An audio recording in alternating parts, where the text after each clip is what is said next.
Hello, everybody. Welcome to the Gio and Joey Show. It's just us tonight, no guests, but we do have a guest. I have a guest. His name is Joey because he wrote the featured article we're going to discuss today. Joey, how you doing? Better than I deserve. Amen, brother. So do me a oops, I Oh pressed wow, the that's wrong button. Yeah, I thought I had this screen locked.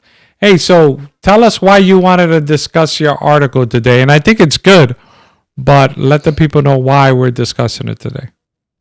yeah. So I recently I wrote an article for Fulcrum Seven. It's a conservative Adventist site, um, and the reason why I wrote it is because I feel like sometimes when it comes to public advocacy, Adventists can fall into a couple of ditches. And yeah, the title is going to trigger some people right away. But that's one of the reasons why I wanted to have people on, because I think some people had some misconceptions about what I was saying in the article. But yeah, I just feel like one of the things that kind of prompted me to do it is like I feel Mm-hmm. like we don't have a consistent philosophy behind why we take positions, right? So sometimes, the GC will issue a statement, but it's like it's not really sure why, right? It's kind of disconnected from broader philosophy. And so and this is just one addition to, what I hope other people write, more. But Yeah, sorry. Yeah, no, look, I like the article because even though you don't stress this part, I think the overall tone of the article mentions this is that, and you kind of alluded to it, is like, I don't like the fact that in our theology, right, we have an understanding of where this country is headed. But sometimes some people judge the country on what it will do in the future and judge it for what it will do in the future today. Well, you can't judge people for what they're going to do in the future today. You have to let them act and you have to judge them on their current behavior. It's kind of like that movie Minority Report that I've mentioned before. I haven't watched it, but they were judging people on crimes they will commit. And you can't do that because this going directly to your article, when you do something like that, then you leave a lot of good behind because you're so worried about what could happen that you don't address some of the issues uh, that can be addressed today. That being said, let me ask you this question because it's kind of what this podcast is about. Why is it do you think people don't know how to balance um, the relationship between church and state, or that relationship between what laws we can legislate and what laws we should stay away from? well, to quote one of my political heroes, Jonah Goldberg, monocausal explanations are almost always wrong. I think there's multiple things that drive it. Mm-hmm. One of the things is I think so as Seventh Day Adventists, and this is not a negative; it's in many ways a Mm-hmm. positive. But we're just by the numbers, right? We're one of the most educated like religious groups. Like we really value Mm-hmm. higher education and whatnot. I mean, I'm in school, I support that. You have a higher education. Like most Seventh Day Adventists generally go to university at higher rates than the general public. And again, that's not necessarily bad. But when it comes to leadership, and then also our leadership is located out over by DC, which the Mm-hmm. culture of the East Coast has some biases, political biases, and also academia has some political biases. And so You I think think? part of it, I think, I think part of it is not that these people are all like raging lefties. I don't think that's true. I think Mm-hmm. like they basically hold the line on sexual ethics and these things. Now there are some in some institutions that don't, but Yes, I and would we imagine heard other church leaders. there was a sermon that went viral not too many months ago of someone who didn't know how to make the difference between what we can legislate and what we cannot legislate. Yeah, no, that's definitely true. And so I think that's one of the influences. And then the other influence, and this I alluded to in the article, is I do think rightly when you understand Revelation 13, right, you will have like spider senses towards, you know, if there's movements, right, Christian movements that are articulating what could be perceived as as violating the separation of church and state, right? And so I think those two things kind of prime some Adventists to not get the line quite right. And I just think what's important now, what can protect us, is going back to first principles to know why something falls in the realm of the state or why it is out of bounds for the state. I think when we have a clear principle, then we can address issues in a more compelling and a more consistent way. And what do you think? What's the word? What do you like in your circles, right?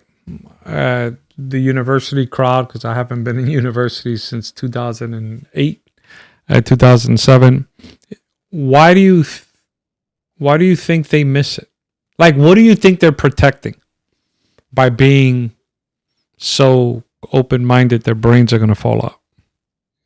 Um, well, okay. So one thing I would say about my university experience is, at least in my experience, even professors who may lean left or have Mm, like different opinions, they're not like, it's not like the hellscape sometimes you people talk about at universities. Like, yeah. I've never felt like discriminated against by one of my Mm, professors or or friends. Or I mean, well, there's been few people on campus who are probably not as close to because of my political views. But as far as there's plenty of people who are great, and I don't think it's.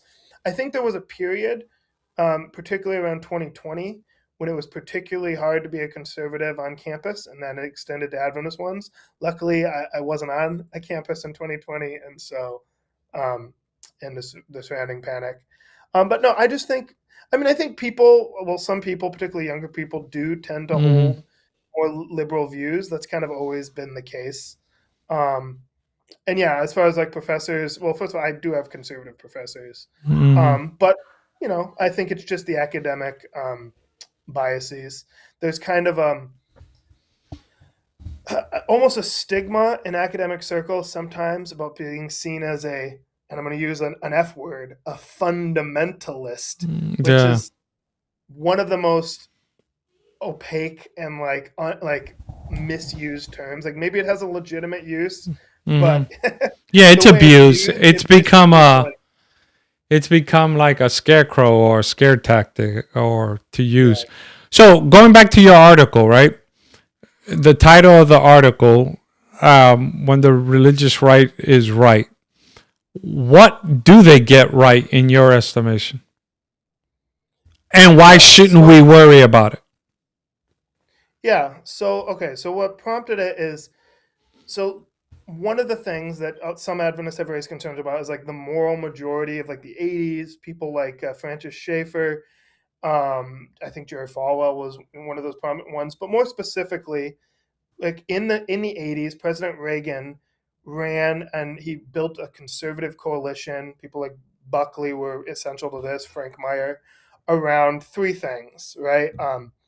National security, strong national security, robust national security defense, libertarian economics, free market economics, and social conservatism. And that included, the moral majority, but not. It wasn't just Christians, right? I mean, there's Hmm. conservative Jews, and actually, until 9/11, Moderate Muslims, most yeah. most Muslims voted Republican as well, Hmm. Muslim Americans. And so it's just kind of it. And this is where I think they get it right, but sometimes I feel like some Adventists might get alarmed by it. But they understood that the culture matters, right? And that in matters, right, relating to the natural law, right, relating to the last six commandments, right? It's okay for Christians to urge their nations and their societies to have just laws, right? So Hmm. laws protecting the unborn. Obviously, when we think of all this trans stuff, particularly with kids, we can have a range of opinion about what adults should be Hmm. allowed to do. I think that's kind Yeah. of a different conversation. But as far as kids, protecting the innocence of children, I think that's important. Laws that curtail pornography, things like that, that have to do with human dignity, but they're not and this is the other thing. So I was at a conversation with somebody who was arguing against, the two tablet theory, right? And they're saying, Yeah. well, if the state is, exercising authority of the Ten Commandments, well, then that's still the state, doing religious things. And I think there's a misconception about what the two tablet Mm-hmm. theory is, Yep. because the two tablet theory is really about explicating to Christians a Yes. limit on their political involvement. But Mm-hmm. still, when you go into public square, right, if you're, writing your legislator or whatnot, right, the arguments you make for these policies that are in line with the natural law of the last six commandments is not going to be, hey, do this, like enforce the sixth commandment. But you're Yeah. going to argue for laws that protect life because, as a Christian, you believe in the sixth commandment, right? Or you're not going to say, "Hey, outlaw adultery." You're gonna like, because the commandment said so. You're going to say, "Well, marriage is an important institution. We should Mm-hmm. protect it. Right? We should protect its sanctity for the sake of children." Right? You're going to have political reasons, and you have to convince, because this is the other thing that I think is important. And this gets to where there is danger on the religious right, particularly in Mm-hmm. some corners of it right now, right? That they actually want an explicit Christian rule that excludes other citizens from government. And I don't think Christians should push for that. I think one of our Christian values is the equal dignity and rights of every human being, right? And so every member of the political community has the right to representation. Um, and the Let me beauty of jump an in there because you just said something, that there are people who want to push for like religious rule. And this is a reel that I saw by a friend of ours, but I don't know who the speaker is. You may recognize the speaker, but let me put it on here. And it's scary what they say. Noahic covenant in Genesis chapter 9, there's actually only one crime, not only a sin, but it's also a crime that merits or mandates even capital punishment, and that is the taking of someone's life. In the case of adultery or the case of breaking blue laws, which we had on the books here in America for quite a long time, Sabbath laws or blasphemy laws or these kinds of things, wherever the death penalty is mentioned, I would see that as that would be a maximum penalty. Well, I tell you what. Right. And so this guy, I don't know who he, do you recognize the speaker? Unfortunately, I'm not Okay. a Yeah. fan. Yeah. Of course. We're not fans of it. Pastor Joel Webben. He Okay. runs Right Response Ministries. And I'm glad you brought him up, Mm-hmm. because this goes to another reason why I think the article was important. I didn't really get to flush it out. Mm-hmm. But right now, some of the biggest resistance to Joel Webben is political conservatives, right? People like Reaganites, right? Kind of normie conservatives who believe in liberal democracy, but also believe in social conservatism. They're looking at this guy. They're seeing the things he's saying about. I mean, he also wants to disenfranchise women. He thinks we should get rid of the right to vote. He thinks, he thinks that basically just white Christian men. I mean, well, he doesn't say. Well, he has said racist things, but he generally Yeah. frames it as Christian men should rule and these things, right? Well, other constitutional conservatives, right, social conservatives, they're standing up against it. And I feel like when in the name of religious liberty and PARL, right, Public Affairs and Religious Liberty Departments, the church paints a whole brush that categorizes the whole right, right? Well, we miss an opportunity to speak with prophetic clarity to conservatives who we share values with, and we could convince, because they do believe in constitutional norms, but we're just like, oh, no, you're all Joel Webben. And that's not Yeah. true. And I feel like one of the things that has propelled Christian nationalism as a movement. Now, of course, people who are embracing bad things, they deserve responsibility for their decisions. That's certainly true. But initially, I mean, a few years, I mean, really to like 2021, nobody was identifying as a Christian nationalist. Now, there's, again, I don't think it's a majority at this point, but there's a But they're growing enough, yeah, enough to make noise that you could hear them. But it started as a slur used to just normie conservatives or Christians who wanted to influence the government to protect life or something. And the left and people would call them Christian nationalists. And then eventually you had people, I think really the first politician to embrace the label was Marjorie Taylor Greene. But they're just people started embracing like, well, if you're going to call me that, well, then I guess I am. And so I feel like and this is one of the points I brought out, when we criticize without clarity, without distinction, right, we actually harm our ability to have a share voice. our prophetic message with more people. Yeah, when we do it without distinction, we leave quote unquote crumbs on the table, right? We actually neuter our own voice to be able to speak in the public square, because going back to this notion of the two tablet theory, to me that's lingo for us Christians of how to engage. But I don't mention the two tablet theory if I'm talking to a non-Christian. I appeal to what we know as natural law.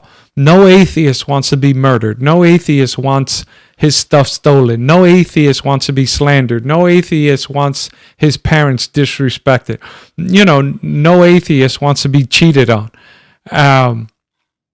And so those things are things in common that we have, that we don't have to appeal to Scripture. And this is what we miss out when we don't know how to properly, in Christian circles, in Adventism, how to properly separate the two tablet theory.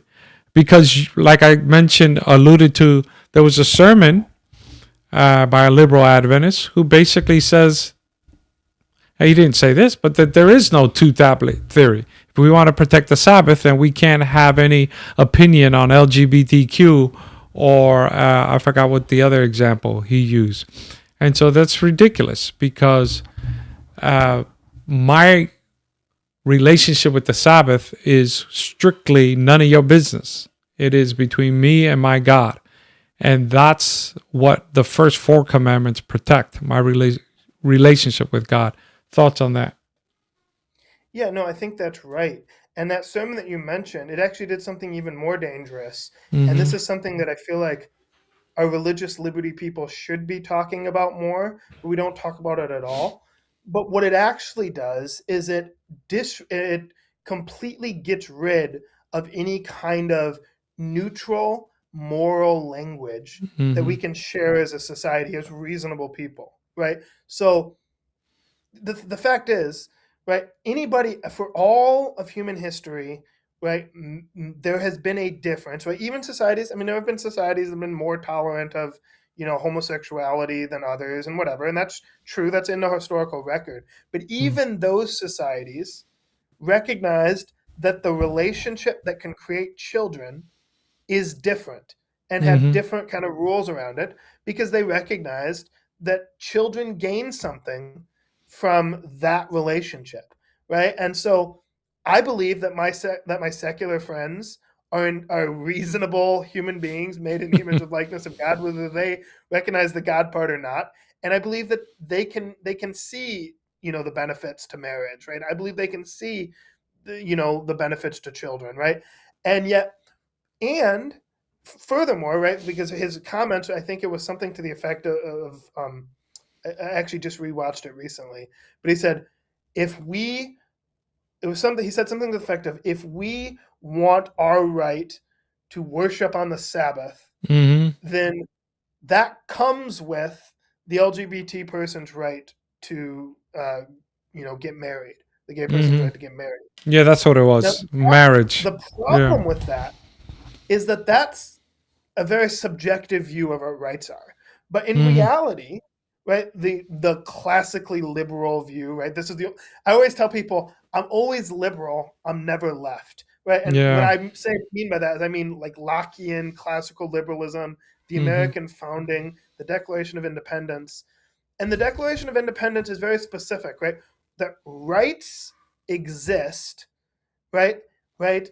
They didn't go big into like Christian theology, but they used it in neutral terms. All theistic people and then even non-theistic people can kind of recognize that it comes from a greater power, or inherently in our human nature.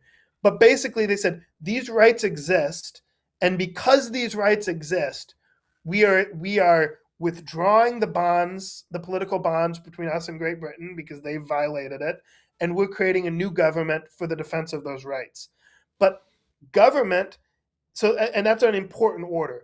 There's rights exist because we're human beings, and government is brought into existence in defense of those rights. Well, if that's the case, then rights aren't a matter of, well, this society has decided that this right is, so that's an inherent right or whatever. No, rights exist. And a just government recognizes rights, and an unjust government doesn't.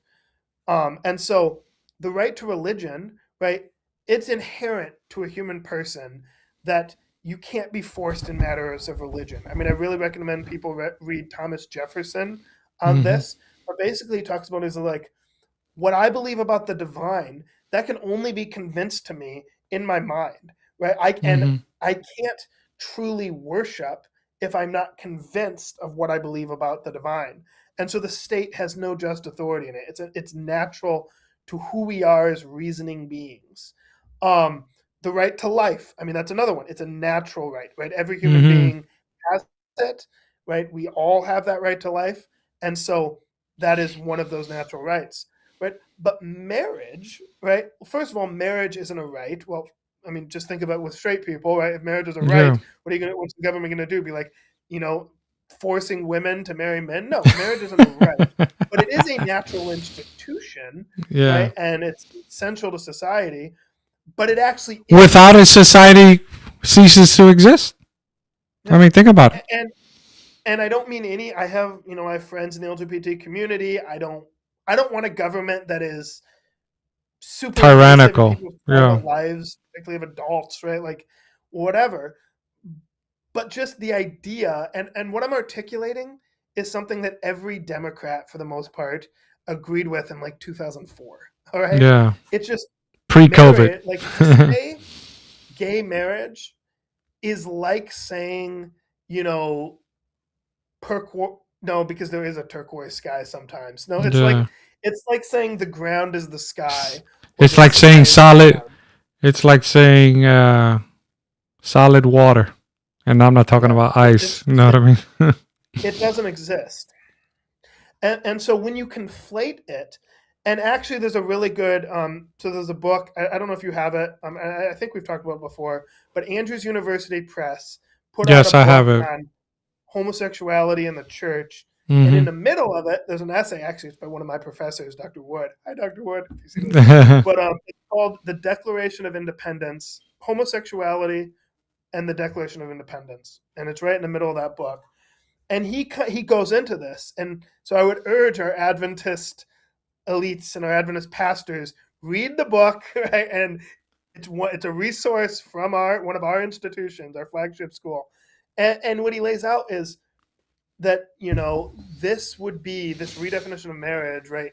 It represented a fundamental threat to liberty of conscience in general. Because when like I said, we can have a debate, I'm pretty civilly libertarian. We can have a debate about, what, like, about letting people kind of make the decisions over their own lives. I think that's a reasonable debate to have. But when we redefine, the fundamental institution of society, right, that is going to destabilize, right, the political community. I agree with you. All of our actual rights.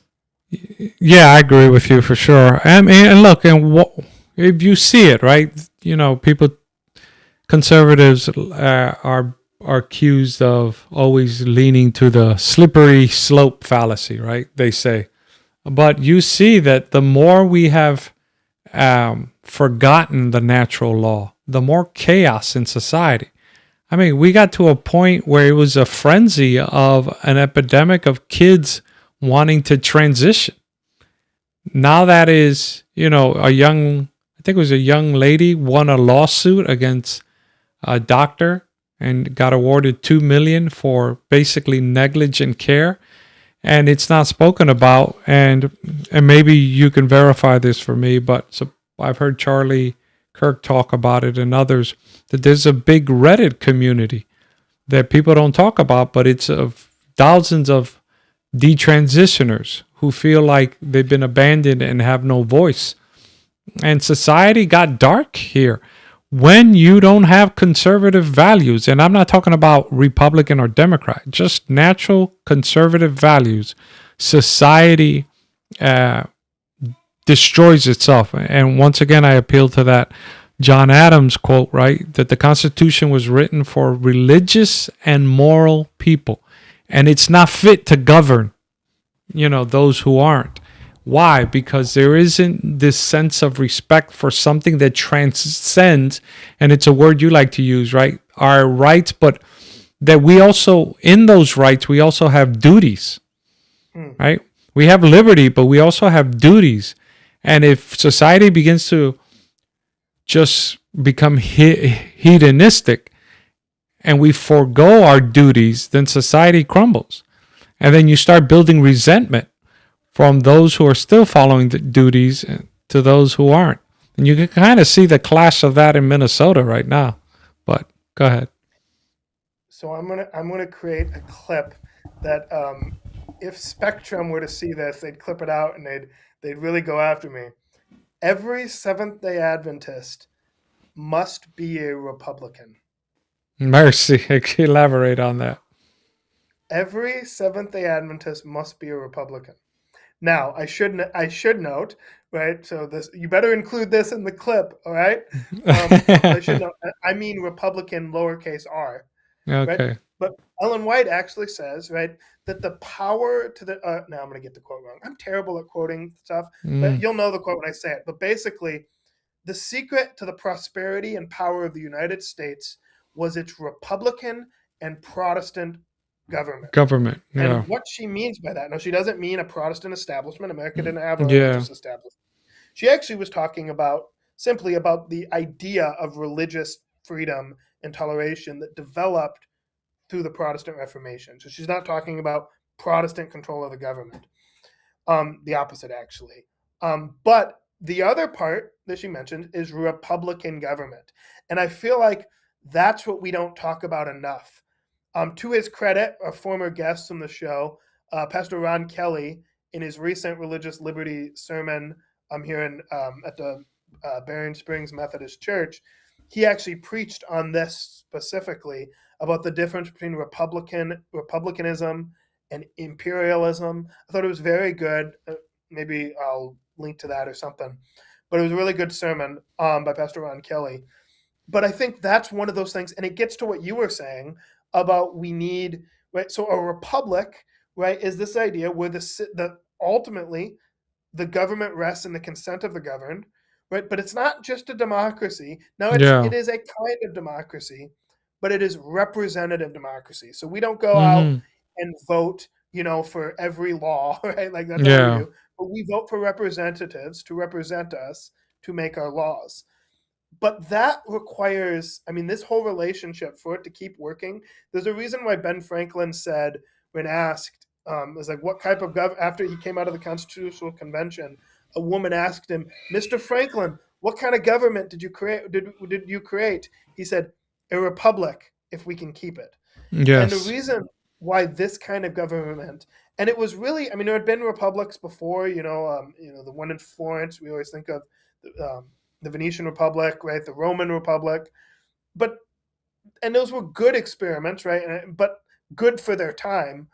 But really, in a lot of ways, right? A true Republican, kind of liberal democratic, right? Because these are these things coming together.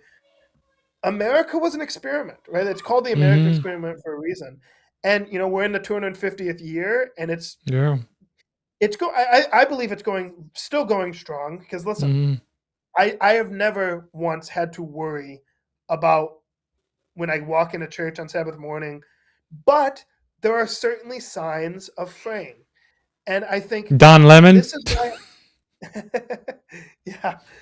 This is why I think this article, this is kind of what prompted me to it, is because I believe as Adventists, as people who do value religious liberty, who do value traditional values, who do value Republican government, well, in order to be a prophetic voice to help the nation, right, and to urge it towards a better way, we actually have to understand these fundamental principles.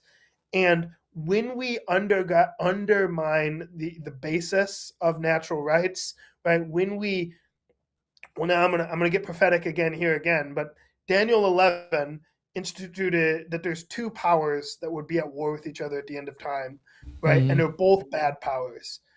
Um, One of them, right, represented by the king of the south. Well, we've always understood that to be, atheism, but not just atheism, right? Secularism, Yeah, secularism. leftism, Mm-hmm. right? Really, I see a lot of the seeds of this Lawlessness. power in Mm-hmm. the French Revolution, right? That kind of radicalism, right? So that's on the one side, right? That's either anti-God or distorting God from a more materialist, secularist perspective. So I would include the Christian left in a lot of ways in Mm-hmm. this. But then there's another power, the King of the North, and that is a power that truly claims to be pious to God, right? That's a religious Christian power, but that it governs by force rather than, you know, the gospel from Persuasion. love. Yeah. Then the Persuasion. persuasion of the gospel.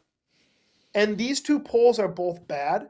And I believe that America was risen up at its best to be the middle, right? To not be Yeah. either of those, right? It doesn't get rid of God, right?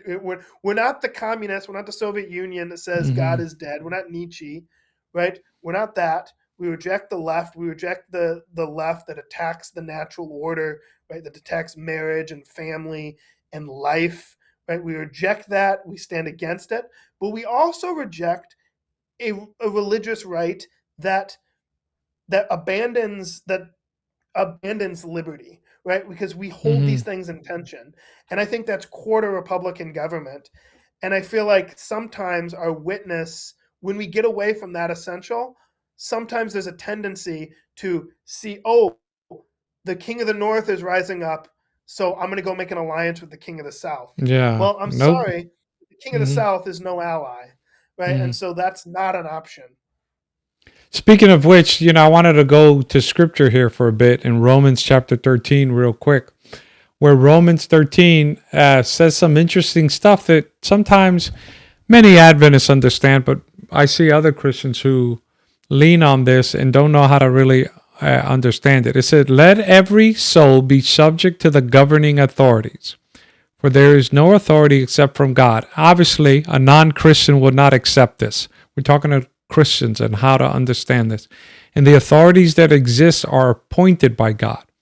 Therefore, whoever resists the authority resists the ordinance of God, and those who resist will bring judgment on themselves. For rulers are not a terror to good works, but to evil. Do you want to be unafraid of the authority? Do what is good, and you will have praise from the same. For it is God's ministered to you for what? For good. But if you do evil, be afraid, for he does not bear the sword in vain, for he's God's minister and avenger to execute wrath on him who practices evil. And I want to focus on verse 4 here, get your thought on it before I give mine. But as you understand Romans 13, what jumps out at you? So I can't take credit for this, but I also can't Mm-hmm. remember exactly where I heard it. Was it Conrad Vine? No, I don't remember where I heard this. Mm-hmm. It was an Adventist sermon, I'm pretty sure, but it was a point that I really liked. So who is the governing authority? And who the governing authority is depends on what type of government you have. But Mm-hmm. in a liberal democracy, right, in a republic, right, ultimately, that's a government of citizens and not subjects. So the Mm-hmm. citizens are co-rulers of the government. Now, there's different levels of authority, right? You Mm-hmm. shouldn't disrespect police officers when they're lawfully carrying out their job to give you a Mm-hmm. ticket, right? Or you should have a baseline respect for the office of the presidency or Congress. Like that's all true, and that's all part of Yeah. this.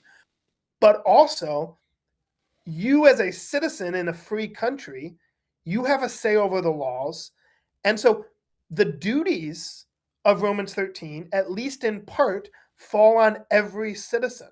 So when the government passes an unjust law, well, you have a moral obligation to, in the ways that are available to you in your system, to raise up your voice against that. Because as a citizen in a free country, right, who co-rules in the country, right, the people rule ultimately, or the power resent, like resides from the consent of the people, well, you now have a responsibility for the laws that are passed in your nation, right? And so, yeah, you might have a moral responsibility to call your legislator if you disagree with something that Congress is doing or that the president is doing and you want Congress to act, right? You have an obligation to write them, right? You have an obligation to vote. Now, I want to be very clear.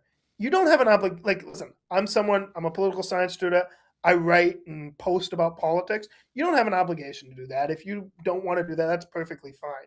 That's not what falls under your obligation as a citizen. But yes, making your voice heard to your legislator, I do think as a citizen, you have a moral responsibility to do that. You have a moral responsibility to steward your vote. Now, I'm always going to be the first to say is like, listen, if you truly believe that both candidates are against your values, well, you don't have an obligation to vote for one of them.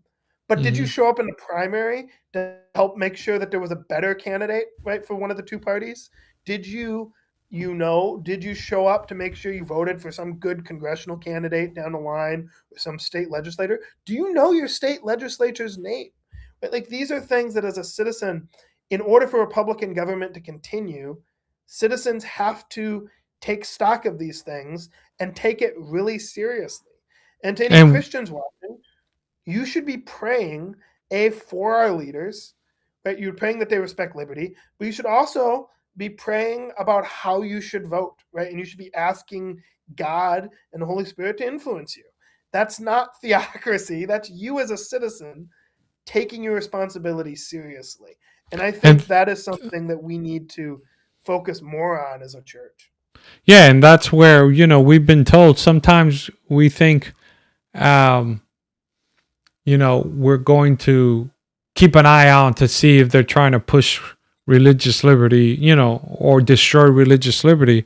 Whereas sometimes you have to use your pen, voice, and vote to make sure, right? It's not just, this is the end times, let's just wait for it and go home.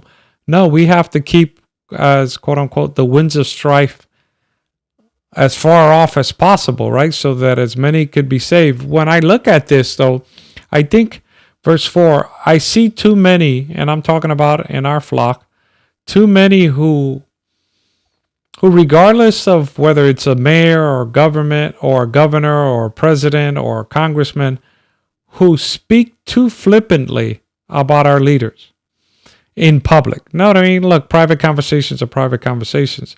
But we need to, my wife loves to say, when these issues, and we're going to get into it here, right? This uniform day of rest, when that's being pushed, how can we have an influence, let's say with our president, if some people are always bad-mouthing him unfairly, right? You want to be able to speak in a dignified manner that garners respect so that you can have an influential voice when legit problems like this that we're going to talk about come up. And so the government is there to enforce the laws of the land. And if you don't like it, then there are peaceful ways to protest against that or vote against that. But sometimes I think we lose our witness when we are derogatory of anybody. And sometimes people see it as, I'm standing up for the truth. Not if you're speaking, the Bible says, let your mouth be full of grace at all times. And so we have to make sure we're not biasing our witness where we can't minister to both sides of the aisle. Make sense? Yeah, no, that's a good point. I mean, I think that's spot on. And we need to make sure that we're clear about what right principles are, right? Mm-hmm. So we're not just seen as, hey, you're the people who, you oppose that. But like we need to say, well, they need to understand why we oppose it. And we should talk about our shared values, right? To know, like, hey, we care about the family, right? So the thing, I don't know if you're going to pull that up or not, but the I'll put it up here. But I want to get to something. I want to finish this Romans real quick. Yeah, so Romans, if you read it 1-7, is showing us the authority the government has. But then you ask the question, or the astute Bible student, over what does he have jurisdiction? And then Paul gives us in Romans 8 and 4, owe no one anything except to love one another, for he who loves another has fulfilled the law. For the commandment says, you shall not commit adultery, you shall not murder, you shall not steal, you shall not bear false witness, you shall not covet. And this is the key part. And if there is any other commandment, are all summed up in this saying, namely, you shall love your neighbor as yourself. So the question I tell people is, what are the two greatest commandments? Love God with all your mind, heart, and soul, and love your neighbor as yourself. People need to notice when they're studying Romans 13 that he only quotes the second of the two greatest commandments. He says, if there's be any other commandment, it's summed up in this: love your neighbor as yourself, because the government only has jurisdiction over the second tablet. That's why he doesn't mention any of the commandments of the first tablet, because the government has no jurisdiction over that. And this is where here in the Gio and Joey Show, we make that distinction, because we can argue all day about laws, about marriage, about stealing, about murder. What we'll never do is try to legislate what day of the week you go to church. We believe the Bible teaches is the seventh-day Sabbath. However, even if I can snap my finger and have a law enforcing it, we would not do that, because God doesn't force anyone. I would love for the whole nation to keep the seventh-day Sabbath, but out of persuasion and out of the power of the Holy Spirit convicting hearts. And what we saw in that clip about that Christian nationalist, what he wants is to legislate it by the sword. And that, my friends, is unbiblical. Amen. All right, so go ahead. One thing, too, that I feel like, listen, I'm fine with raising an alarm about heritages. Well, I want to be careful I say that. I don't think alarm is necessarily the right word. Yeah. But raising the concerns. They're suggesting this. Because one of the things that I think some people have done is that they've... So this, people first of all should know what this is, right? The Heritage Foundation is a think tank, right? They're a non-government organization, right, that tries to influence policy. They come up with various conservative policy ideas. And the majority of the new report that they released, well, there's a lot of things in it that we can agree on, right? Things that can help preserve family and stuff. But one of the thing that the North American Division of Seventh-day Adventists shined a light on and kind of brought some concern to, was that there's a talk in there for a uniform day of rest, which I will note is different than the Project 25 language, which said there should be a day of rest, but it made a point of saying it can be on multiple days for different people. Let me read this for the audience. The response, right? And I'll make some commentary as I go. It says, the proposal by Washington, D.C. based advocacy organization to legally recognize and enforce a uniform day of rest represents a disturbing disregard for the religious freedom of all Americans. The Heritage Foundation document Saving America by Saving the Family, and by the way, the part that's concerning is pages 38 through 39, calls for states and local municipalities, as far as reference to this, you may find other things disturbing, but in reference to this, calls for states and local municipalities to restrict commercial activities on Sunday as a way to promote spiritual engagement and provide a regular day of relaxation for American workers. Seventh-day Adventists believe all people have been created in God's image with the freedom to worship according to the dictates of their conscience. For more than 160 years, the church has forcefully advocated against any form of Sunday law. Adventists have always understood these laws, whether at local, state, or federal level, as attempts to compel conscience, even when they are defended on pretextual secular grounds such as promoting the health of communities and families. This new proposal for a uniform day of rest is irreconcilable with Americans' rich history of protecting the religious freedom of all its citizens, regardless of their religious beliefs or non-belief. It represents a dangerous desire to use state power to advance religious objectives. Restricting commercial activities on Sunday also raises serious practical concerns for members of those faiths that do not worship on Sunday, including Seventh-day Adventists and Orthodox Jews. Sunday laws run counter to the First Amendment to the U.S. Constitution, which preserves religious freedom for all Americans by requiring the government to remain neutral between different religious faiths. Our church leaders in the North American Division and the Union Conferences will continue to uphold the banner of truth and religious liberty, firmly opposing this proposal and any similar messages. Your thoughts? Yeah. So I think it's good to point out that, we don't want religious laws. Mm-hmm. But I think what's kind of, and this is what worries me, and I might be a little long-winded here, but I think it's necessary to get to what my concern is, right? When we choose to speak and how we choose to speak and the background and with which we speak, right?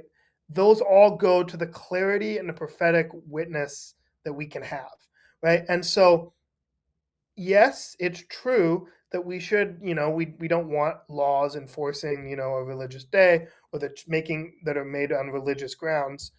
But we don't really get into why we don't believe that, right? So here's the thing.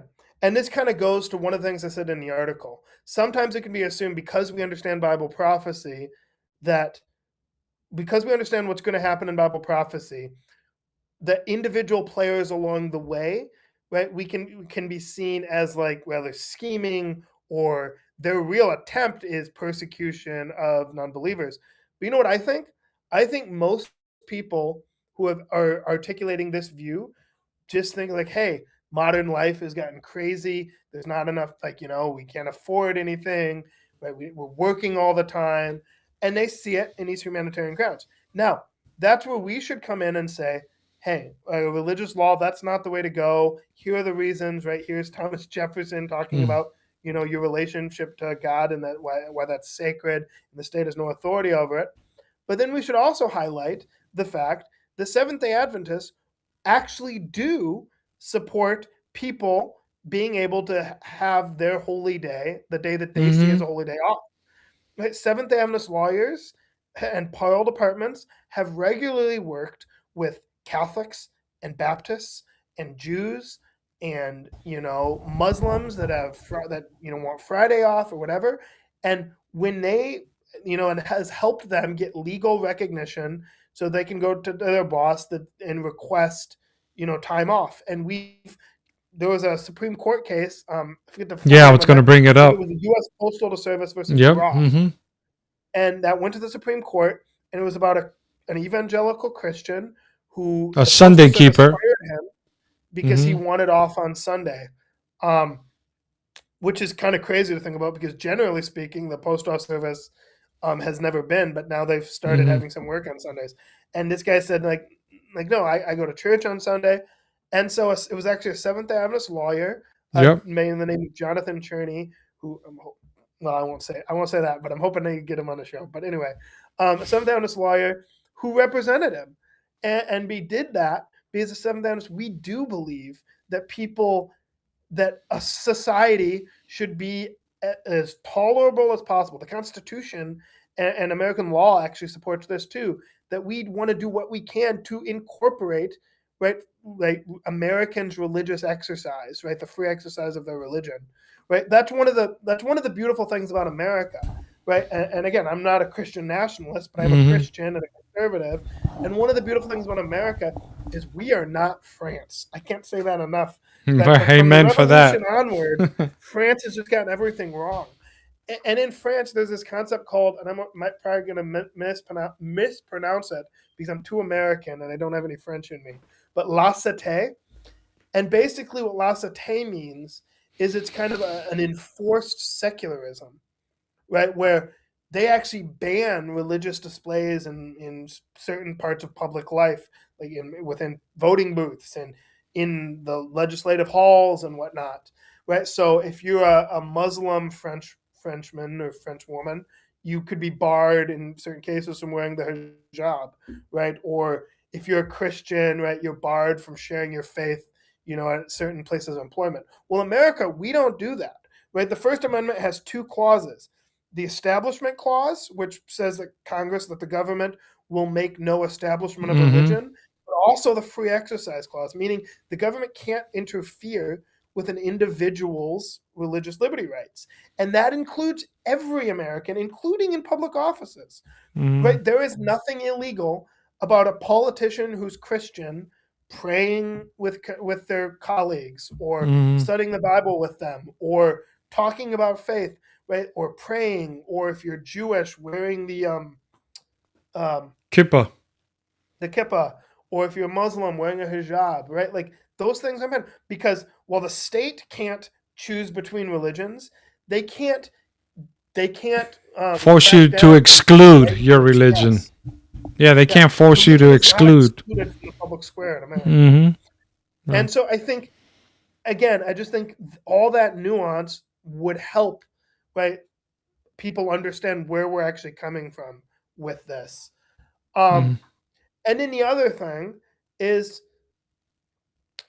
well, I think this will be more applied to the next statement, but the NAD also released a statement about the immigration situation in the country. And I'm not necessarily opposed to releasing such a statement, but I have a few concerns.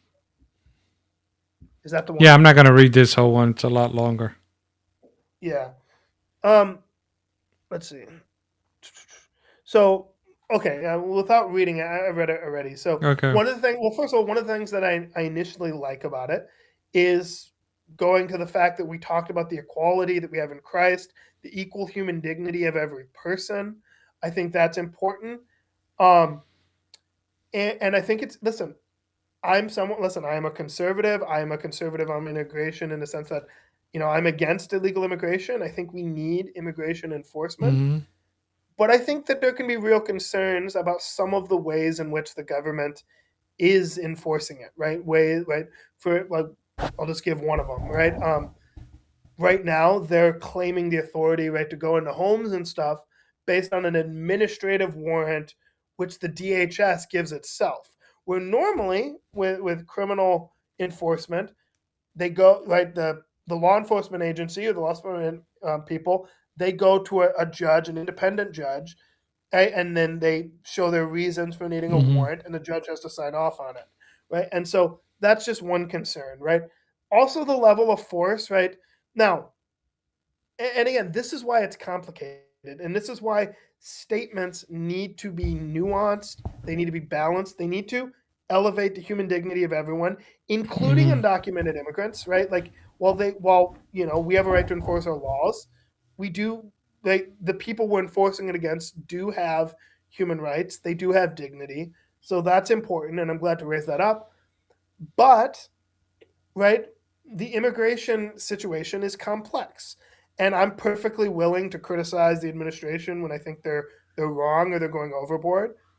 But also, part of the problem is we've had a long-standing problem of democratic states and municipalities refusing to cooperate with federal authorities who are engaged in lawful immigration proceedings. And one of the things that does is makes everything worse, because DHS officers, right, federal immigration officers, do not have the legal authority to direct traffic, to make arrests about violence or crimes not related to immigration enforcement, right? And so what that does is, especially when you have heightened protests and whatever, and some of those protests going into lawlessness, is you have federal authorities who don't have the authority to arrest people, right? A lot of the people doing the disturbances.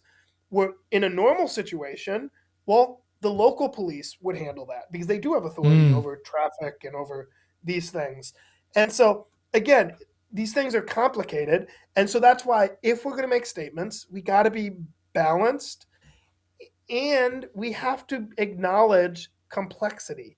We have to acknowledge. Yeah, sometimes we try to simplify it too much.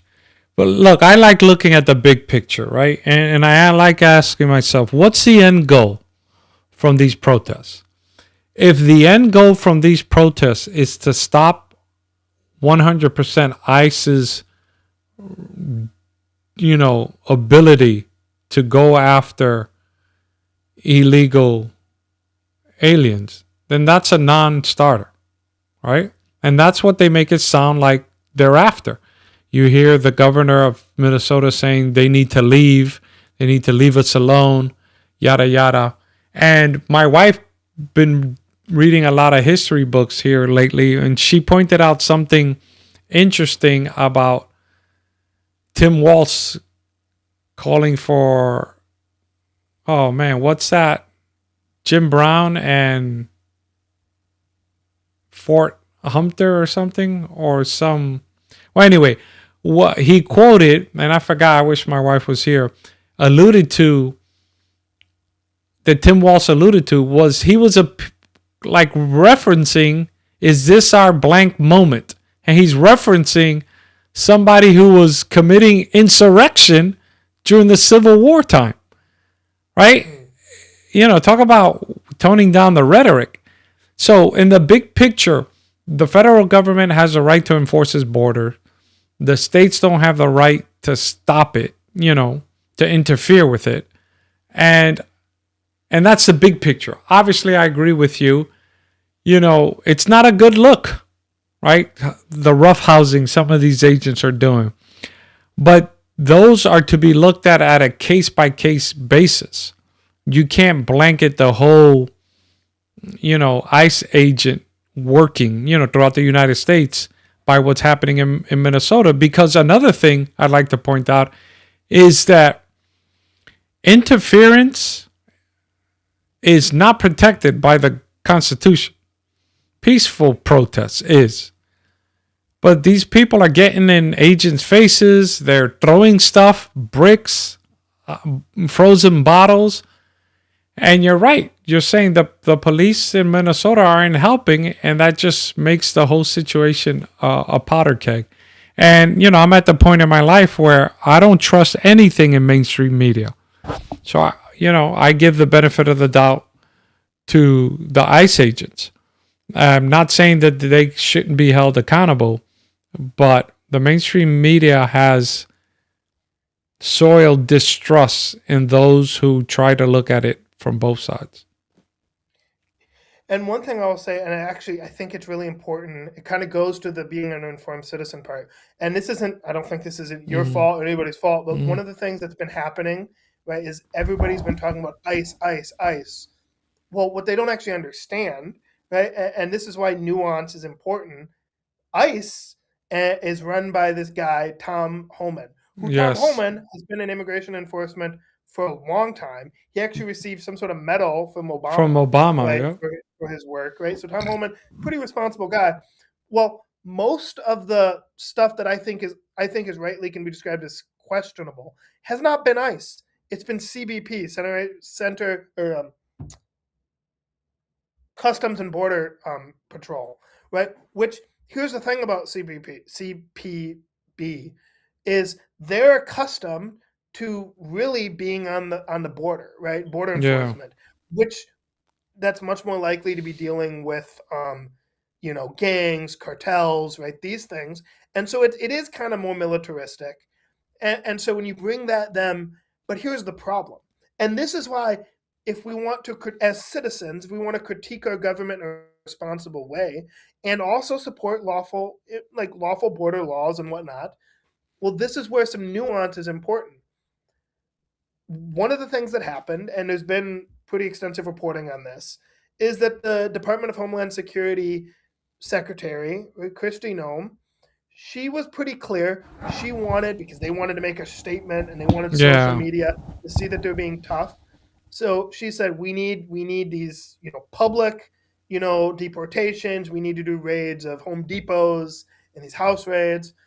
Well, Tom Homan, who he's no border, open borders guy. Like, this guy is serious about enforcing our laws and deporting, particularly criminals and the more violent types. He said, that's not the way we do this. That's going to cause distress with the public, right? We need to focus our deportations.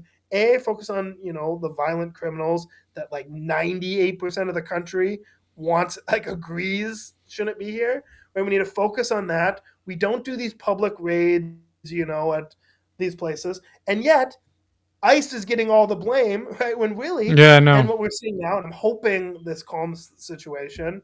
I mean, I don't know what will happen, but I'm hoping with the Bovino from CBP being sidelined and Tom Homan being brought into Minneapolis.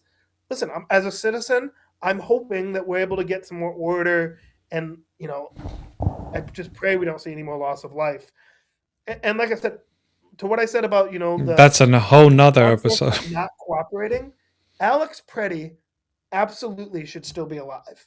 And I I think agree that there's blame 100%. on both sides, right? Because listen, I've seen the video. I agree with Senator Rand Paul, right? When he was detained, he was not, in those moments that we see in the video, he was not, Yeah, a but threat look, to officers. And let me just say this. go ahead. And and then after that, he was detained. He had his hands on the ground, right? We can see it.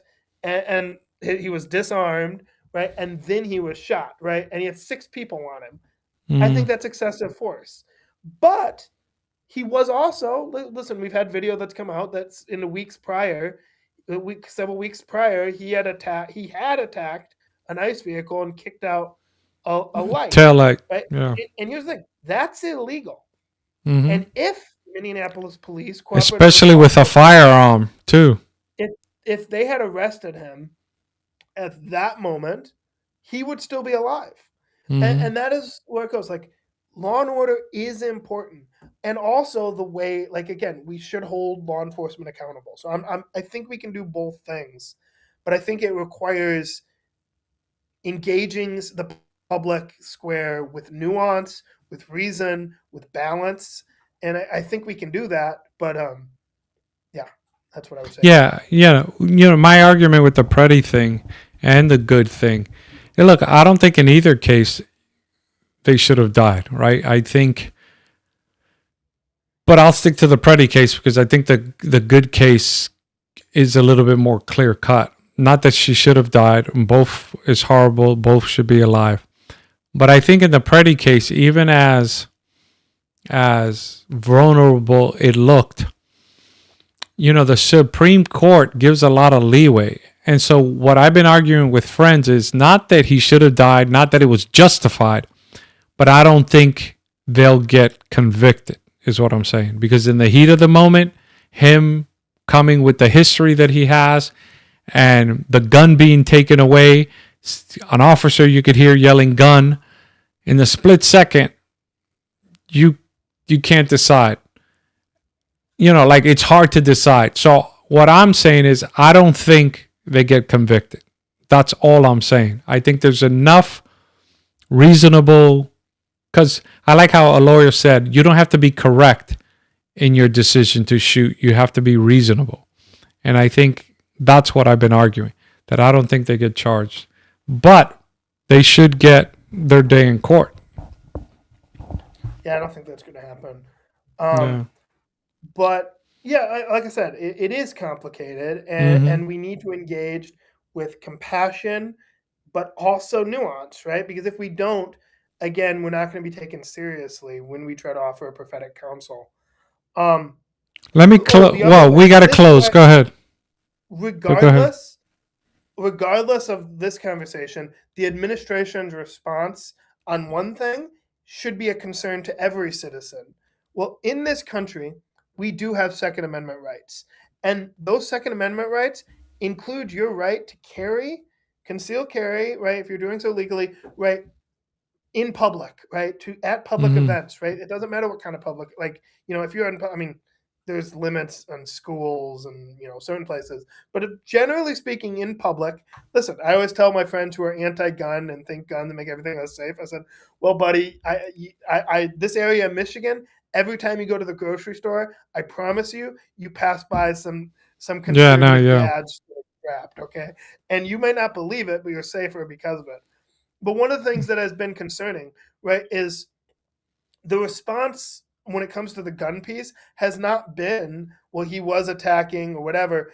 But, we saw the FBI director and the president say just the fact that he had a gun at a protest is concerning. Well, I'm sorry, but like, again, we can talk about the event itself, Yeah. but having a gun at a protest is not a crime in the United States of America, right? But it wasn't a becomes crime no. in I Canada. agree with you. I agree with you 100%. But it becomes a worse crime.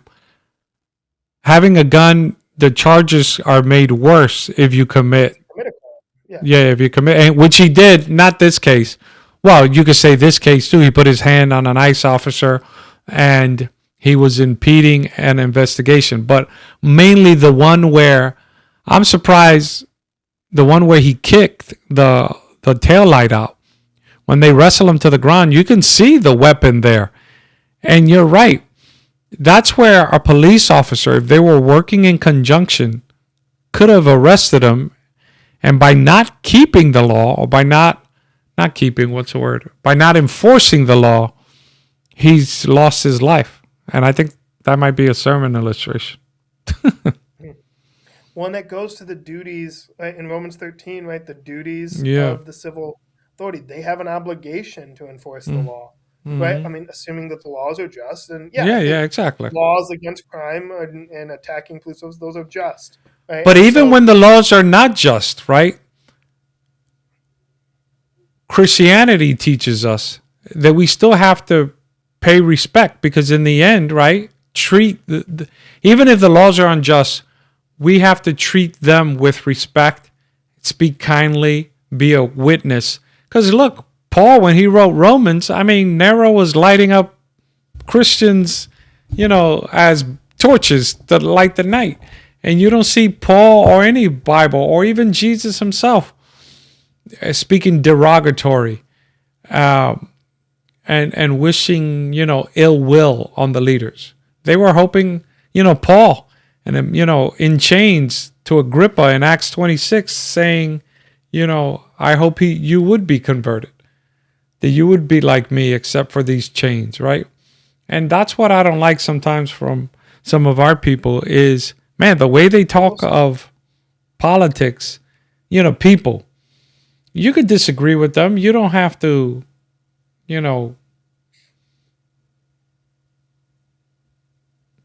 modern language. You don't have to diss them or call them pejorative names and stuff like that. It's destroying our witness. Go ahead. I'll give you the last word. I got to go. We're already 7 So I minutes obviously overtime. basically completely agree with everything you said there, and I do think, well, certainly, yes, in a democracy, right? Sometimes you're going to be on the losing side of questions of what laws get passed, and generally speaking, right, you as a Christian should be peaceful and respectful with all men, and you should obey the law, even if it's a law you don't like, right, or whatever, insofar as it doesn't, you don't have to disobey the law of God to obey the law of man, right? Because, and listen, I will say this, I think, right, the civil rights protesters who disobeyed the segregation laws and sat at the different counters and whatnot, I think that while they were in violation of certain state laws, those laws were unjust and they were following a higher law, right? Or, go to the Civil War, the pre-Civil War period when you had the Fugitive Slave Act. Ellen White was very clear. Seventh-day Adventists were not to return slaves to their masters. But here, I'm glad you brought that up because I agree with that. However, some people are trying to equate that with what's happening with ICE. Two different things. Also, she wasn't saying do clandestine operations to go to slave owners' homes and get them out. Although I will say this. Know what I He mean? was friends with people who did that. Yeah, I know. Good friend. Sojourner That's fine. Truth. Yeah, I know. Sojourner Truth, yes. But, one thing. So she wasn't like, and even if, she wasn't advocating that publicly. Also, I want to get this right. The slave thing is an affront directly to the first 4 commandments of God. This ICE and controlling borders is not. You can protest it, but you need to do it peacefully. It's not the same thing. Protecting a slave and protect, and fighting for immigration reform are two different things in my eyes. Well, well, first of all, I agree with you. I do Yeah. believe immigration laws are just. My point was just in the idea that the limit on when, like, in other words, Mm-hmm. I agree that we have a duty to follow laws, even laws we don't like, but there's a limit to that, right? When it does violate, right? Yeah, Which yeah. the slavery one does. Yeah, I because can that's think an about affront to the first four commandments, yeah, to me. right. If there's laws that require, right? If we would ever get laws, and this, okay, I'm just going to think out loud for this one. I'm not saying this is my position, Yeah. and I'll just, anybody who watches this, I would urge you, like, if you're watching it later or whatever, to comment your thoughts on this one. But this is one I've been thinking about, right? To what degree, and I don't know my position on this, I'm just thinking out loud. So Yeah. there's been a lot of talk about the Hyde Amendment being gotten rid of, which is the law that says that taxpayer funds can't fund abortion. Right? If that were gotten rid of, obviously I think you should pay your taxes, but it's like, is there any form of civil disobedience, right? Not violent, but that could be justified in protest to your money being spent on abortions? I don't know the answer to that question, but I do think that's the kind of question Christians should think about, right? Because obviously, just the fact that abortion is legal is one of the greatest affronts to human dignity in our nation's Yeah. history. And if we were then forced to participate in it, again, I'm not saying what the answer is, but I think it's something that Christians should seriously think about. Yeah, no doubt, no doubt. Hey, brother, I gotta go, but it's good conversation. But a good one. Yeah, yeah. Until next time on the Gio and Joey Show, just remember, we ultimately owe our allegiance to God, and we can't judge people on what you think they will do in the future. Trust God every step of the way, and treat people as you would like to be treated. Character matters, and character today matters more than what you think they will become in the future. Pray for your government, pray for your fellow man, and live humbly with your God. Until next time on the Gio and Joey Show, be blessed.